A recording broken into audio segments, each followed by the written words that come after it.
Welcome to Sedona. I'm Captain Jess Molina, and I'll be your instructor. For this lesson, we're going to start on the ground and focus on some basic concepts. Fundamentals every pilot needs to know before hitting the skies. This is your plane, a classic, the Cessna 152. Take a look around it. In the simulator, anytime you want, you can easily switch to cursor mode. The cursor is handy for interacting with menus and cockpit controls or instruments. As you can see, activating the cursor also displays the toolbar. The toolbar is a quick access menu that allows you to control various aspects of the simulation. Try to find and open the Basic Controls panel. The Basic Controls panel is a useful reminder of the button layout for the devices you're currently using. Now try to find and open the camera panel in the toolbar. The camera panel allows you to access the various views and camera modes of the simulation. Go ahead and close all the panels for now.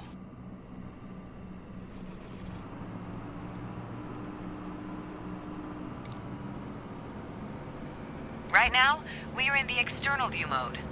Let's switch to cockpit view next. In front of you is the yoke, the primary means of controlling the aircraft. In the simulation, you'll be controlling the aircraft with your peripherals of choice. So let's hide the yoke for now.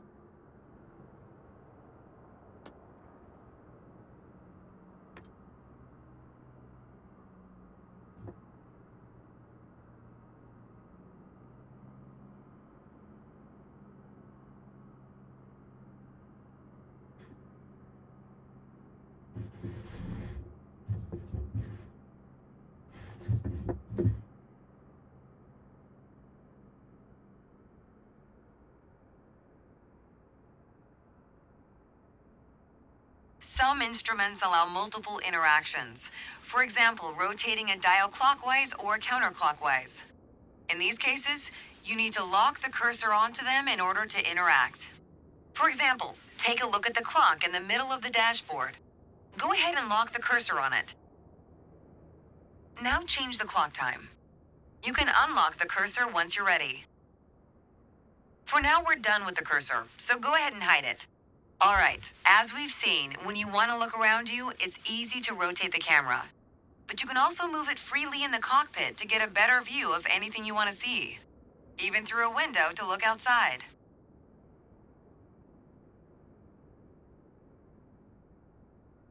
Pro tip, once you find a camera position you like, you can save a shortcut to easily get back to that view anytime. Now, reset the camera to its original position. Then try switching to your custom one again.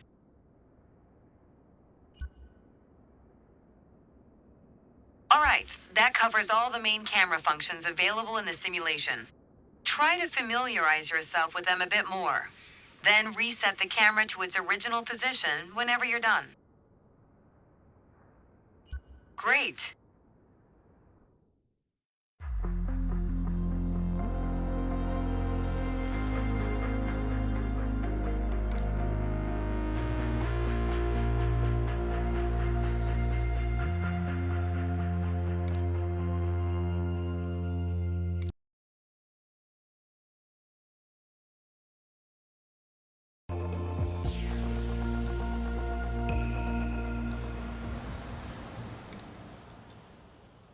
Let's get you familiar with the aircraft, a Cessna 152, and a few commands to navigate it through the skies.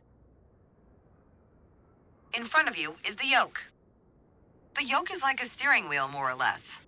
Turn it left or right to control the ailerons and bank the aircraft into turns. Look at the trailing edge of the wings while turning the yoke to see the effect on the ailerons.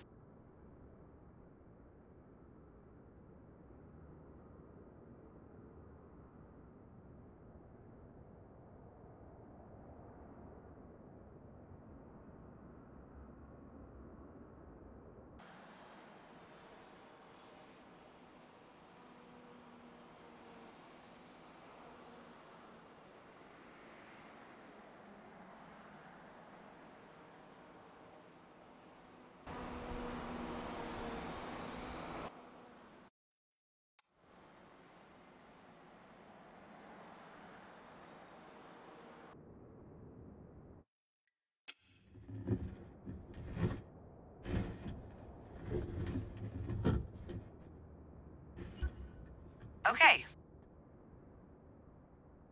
Now, the difference between the yoke and a steering wheel is you can pull or push on the yoke. This controls the elevator at the back of the aircraft to make it climb or descend. Look at the horizontal stabilizer while you pull on the yoke. You can see how it affects the elevator.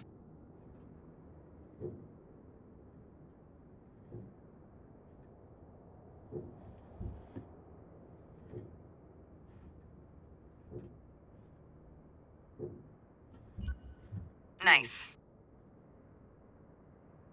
Down at your feet are the rudder pedals. They steer the aircraft when you're on the ground. The upper part of the pedals also control your brakes. In the air, they control the rudder at the end of the vertical stabilizer to yaw the aircraft. This is mostly for small corrections, for coordinating turns or compensating for a plane's tendency to pull left during takeoffs and climbs. Look at the vertical tail while operating the pedals to see the effect on the rudder. Great. Last but not least, the throttle is located near the center of the cockpit. Pushing forward will increase power. Pulling back will decrease power. First, look at the throttle and select it. Keep it selected and push it forward to increase power. Power is increased. Now, pull it back to decrease power. Power is decreased. Now we'll do the same without focusing on it. Deselect the throttle. Look away from the throttle and increase power.